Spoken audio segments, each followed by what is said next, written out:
Hi guys, my name is Sarah and today we're going to be doing another video on Unit 4 which talks about complex numbers and rational exponents. Here there's also going to be some questions that involve square roots, cubic roots, solving for x, all of that kind of stuff. So here I have a question where it says x minus 1 is equal to the square root of 2x plus 6. So what we want to do here is we want to solve for x. But before doing that, we have to make sure that both of these can be actually solved for. So we have the square root of 2x plus 6. We can't really work with this, so we have to get rid of this radical. So the way that we do this is we do the inverse. So the inverse of a radical or square root would be raised to the power of 2 or squared. So what we would do is we would square this to the power of 2, which get rid of this, right? And we do that on both sides because whatever happens on one side, it has to happen to the other side. So once we do that, now we have x minus 1 parentheses raised to the power of 2 is equal to 2x plus 6. So we can expand this as x minus 1 times x minus 1 because don't make the mistake that you have to distribute the 2 because that is not correct. This is basically saying that you have to multiply x minus 1 to itself twice. And it's going to be equal to 2x plus 6 because we got rid of the radical. Now we can do the FOIL method or you can do the box method, whatever method you like, but I find it more efficient to do it this way. So you can do, we're going to do the first in, so x times x would be x squared, right? And then you have x times negative 1x, and then negative 1 times x is also negative 1x, and then negative 1 times negative 1 gives you positive 1. And this is still going to be equal to 2x plus 6, right? So now we can add like terms. If you can also do this in your head if you can't. But this is just saying x squared minus 2x because when you do negative 1 minus another 1, you get negative 2. And then you have the 1 here. And now it's still equal to 2x plus 6, right? Now I'm just breaking it down in the steps. But you can do it quicker than this. So now you have x squared minus 2x plus 1 equal to 2x plus 6. So the main thing that you want to know is that whenever you have a quadratic, it has to be set equal to 0 in order for you to solve for the values of x. So also whenever there's a quadratic or an x squared, you're going to have two possible solutions. Always remember that. So I'm just going to try to move this upwards if I can. So now we have this. So now, what we do is we want to bring everything to one side of the equation, most preferably where x squared is, because we don't want x squared to be a negative. So we're going to do the opposite sign.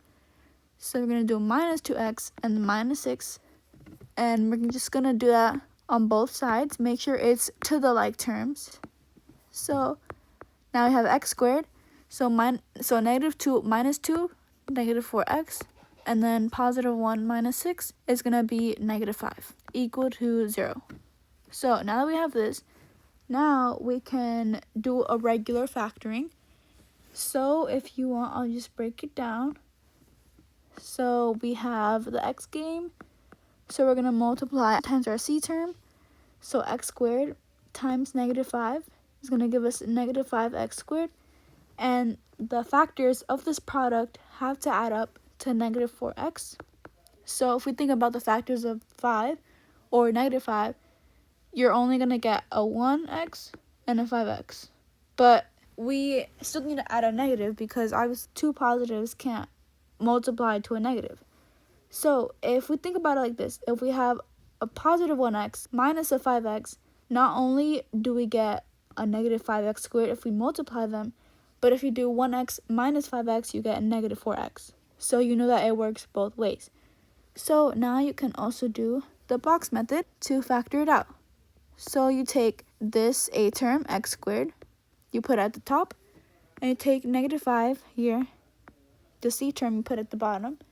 Then you put the factors that you found right in between, so 1x and negative 5x, and now you just factor. So a GCF between x squared and negative 5x would be x. And then x times x gives you x squared.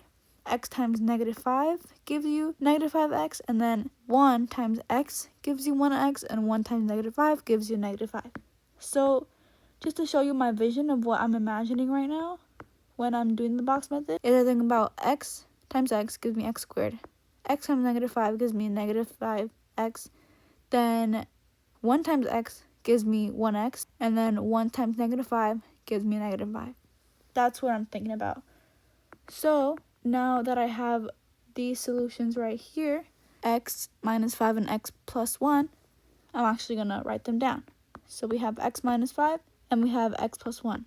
And these are equal to 0. So now we actually solve for the individual x values. So we do x minus 5 equals to 0.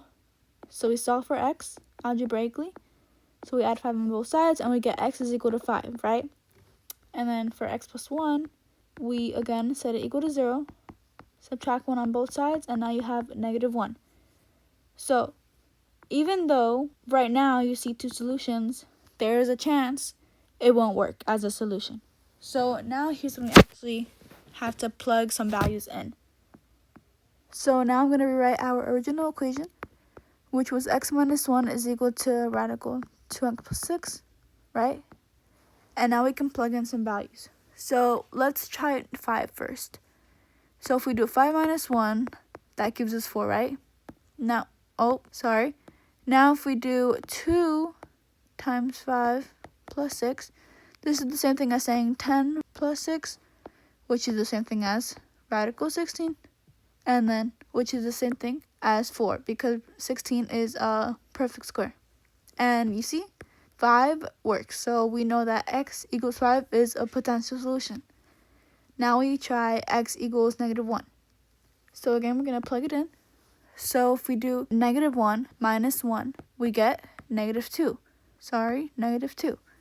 And then if we do 2 times negative 1 plus 6, we're going to get, oh my gosh, I'm so sorry.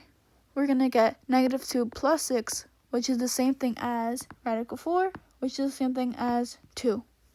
Negative 2 and 2 are not the same thing. So this solution would not work. Therefore, our only solution for this equation would be x equals 5.